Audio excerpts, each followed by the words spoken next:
नमस्कार।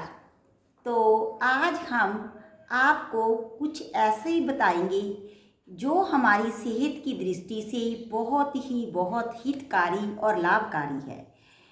बहुत ज़्यादा दुर्भाग्य है कि आज छोटे छोटे बच्चों से लेकर बड़ों तक सभी कोई ना कोई बीमारी से ग्रस्त हैं। इसका क्या कारण है? इसके दो कारण हैं। एक तो हमने जो हमारी बीमारी है उसका एक कारण है पर्यावरण की दूषितता, पानी और वायु का दूषित हो जाना, मिट्टी का दूषित हो जाना। और दूसरी बात है हमारे खान पीन, जिससे हमारा शरीर बनता है, उस भोजन का गलत ढंग से, गलत तरीके से प्रयोग करना, गलत समय पे प्रयोग करना। तो आयुर्वेदिक की दृष्टि से हमारा खान पीन, आहार विहार, रहन सहन कैसा होना चाहिए। जो हमारे ऋषि मुनि थे, मनीषी थे, उन्होंने हमें बहुत ही ज़्यादा सटीक बताया कि खाना कैसे है, पीना कैसे है, मल मूत्र का त्याग कैसे करना है, रात को निंद्रा कैसे लेनी है, ब्रह्मचर्य का क्या अर्थ है, कैसे पालन करना है, गृहस्थ में रहते हुए किन बातों को अपनाना है, कि कौन सी बातें वर्जित हैं। तो आज इन सभी बातों से हम दूर तो क्या, बस इन बातों को भुला ही चुके हैं। इनको गांठ लगाकर कुएं में फेंक दिया है। जब मैं देखती हूँ छोटे छोटे बच्चे किसी पार्टी फंक्शन में जाते हैं, घर परिवार में किसी खाने पर जाते हैं, तो इतना गलत आहार विहार है कि रोना आता है कि हमारा देश जो कभी सारी दुनिया को ज्ञान बांटता था, उसका क्या हाल है। अगर ऐसे ही जारी रहा, ऐसे इसी रफ्तार से सभी कुछ लुप्त होता रहा, तो एक दिन आने वाली पीढ़ियां बिल्कुल ही तबाह हो जाएगी। जब हमने देखा तो मैंने दृढ़ निश्चय किया कि जो जितना भी मेरे पास ज्ञान है उसको मैं ज़्यादा से ज़्यादा लोगों में शेयर करूंगी, ताकि सभी मानवता इन लोगों से काफ़ी हद तक मुक्त हो सके, अपने जीवन को सुखमयी आनंदमयी बना सके। क्योंकि कहा भी जाता है पहला सुख निरोगी काया। पहला सुख क्या होता है? अगर किसी की काया निरोगी है तो उससे बढ़कर सुखी कोई भी नहीं है। दूजा सुख घर में हो माया, और उस इंसान से दूसरे नंबर पर वो इंसान आता है जिसके पास माँ लक्ष्मी की कृपा है, घर में माया है।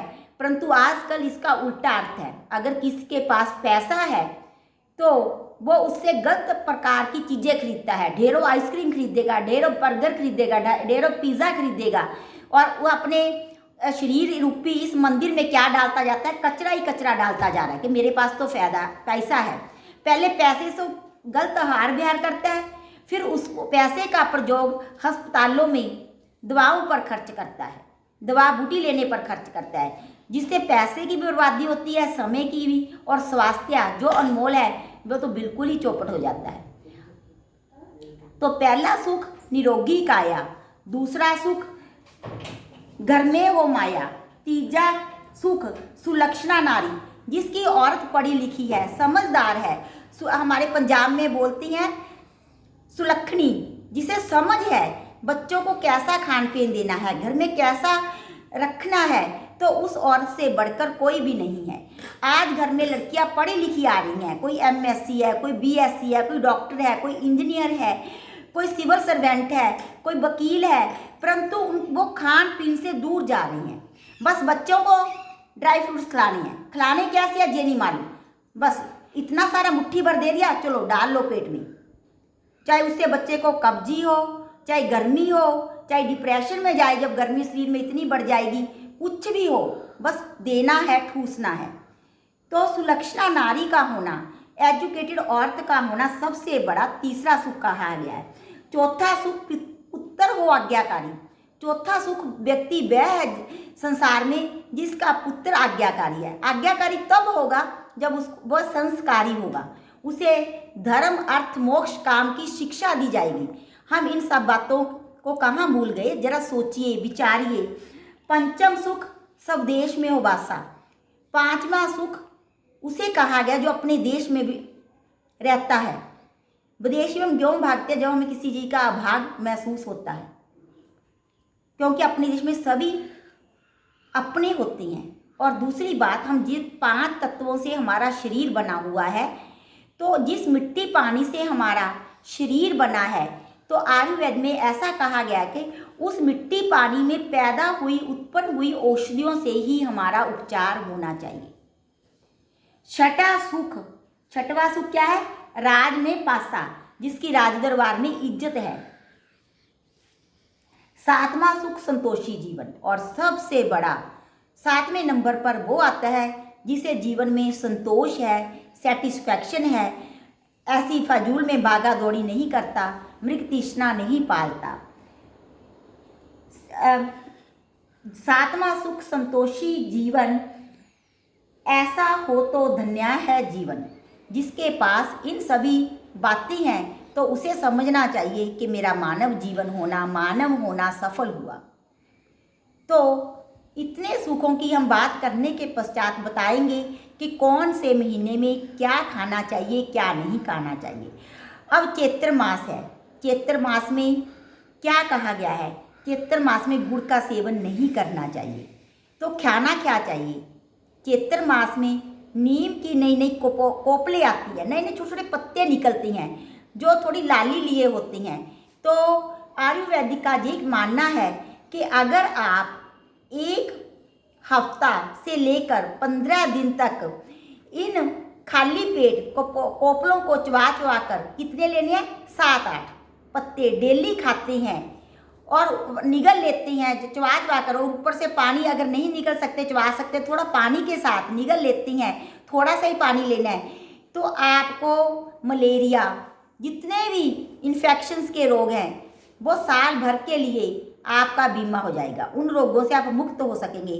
फोड़ा फुंसी, स्किन के जितनी भी प्रकार की बीमारियां हैं वो खत्म हो जाएगी, समूल नष्ट होएगी। 1 साल के लिए आप इन दोनों प्रकार के रोगों से तो बचे ही रहेंगे और ना जाने कितने रोगों से बचे रहेंगे। तो चैत्र मास में हमें 1 हफ्ता से लेकर 15 दिन तक 7-8 पत्ते डेली सुबह खाली पेट चबा चबा कर खा लेने चाहिए, पखाना जाने के बाद, टॉयलेट जाने के बाद। और एक बात का विशेष ध्यान रखना है, नीम की तसीर गर्म होती है। जब इस दौरान हम नीम का प्रयोग करती हैं तो हमें शुद्ध घी का थोड़ा बहुत सेवन जब हम नाश्ता करते हैं तो ज़रूर करना चाहिए। अगर आप परोठी खाती हैं, चपाती खाती हैं, तो उसके साथ 1-2 चम्मच घी जरूर खाइए। या दाल में मतलब कि थोड़ा डाल लीजिए, या 2-4 चम्मच हलवा देसी घी का। तो घी खाना बहुत ज़रूरी, शुद्ध घी का प्रयोग करना जरूरी है। 10-15 दिन में आप थोड़ा 1-2 चम्मच घी का भी सेवन कीजिए। तो उसके बाद आता है बैसाख मास। बैसाख मास में क्या क्या कहा गया है? जो हम नया तेल निकलवाते हैं, जैसे सरसों का, किसी भी तेल का, तो नए निकाले गए तेल का प्रयोग ना करो, तेल ना खाओ। चैत्र मास नया तेल नहीं खाना चाहिए, चावल खाना ठीक रहता है। बैसाख मास में नए तेल का प्रयोग ना किया जाए, चावलों का प्रयोग किया जाए। जेठ में दोपहर को ना चलो। जब ज्येष्ठ मास होता है, पंजाबी में जेठ बोलते हैं, तो उस मास में दोपहर के समय कड़क धूप पड़ती है, सूर्य की किरणें सीधी पड़ती है।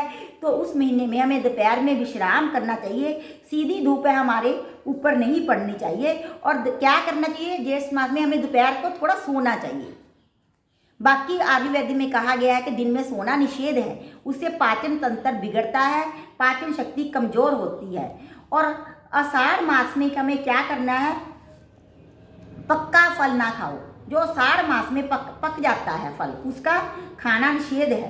सावन में साग नहीं खाया जाता, हरी साग सब्जियां, पत्तेदार सब्जियों का सेवन नहीं किया जाता, क्योंकि इन महीनों में वर्षा ऋतु होती है। वर्षा का गंदा पानी में वे सब्जियां हरे पत्तेदार पड़ी रहती हैं, तो उससे इन्फेक्शन होने का, पेट के कई रोग होने का भय रहता है।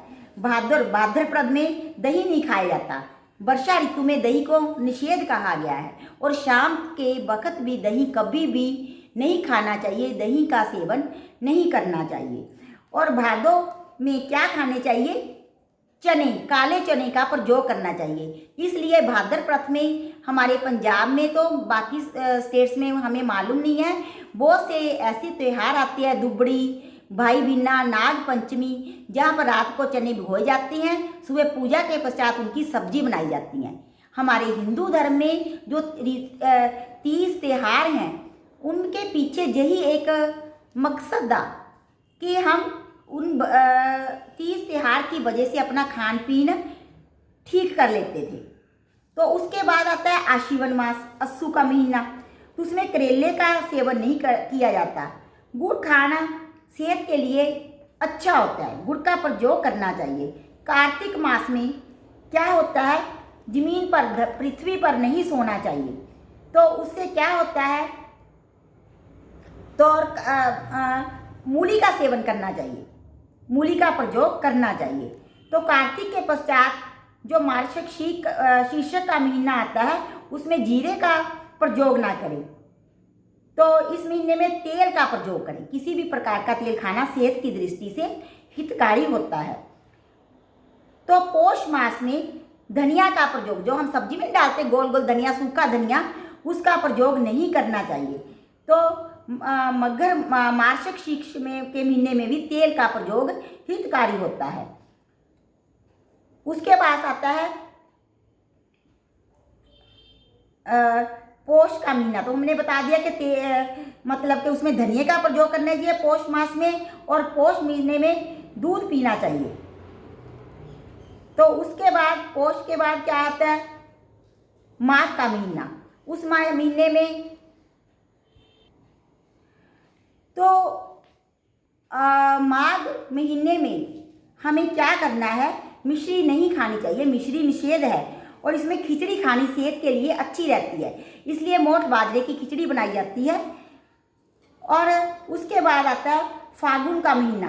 तो फागुन के महीने में काले चनों का, किसी भी प्रकार के चनों का प्रयोग निषेध है, चनों का प्रयोग नहीं करना चाहिए। और इस महीने में क्या होता है कि हमें सवेरे स्नान करना चाहिए, सूर्योदय से पहले तेल मालिश करनी चाहिए, उससे हमारा जो शरीर है वो सुडौल मांसल बनता है, मजबूत बनता है।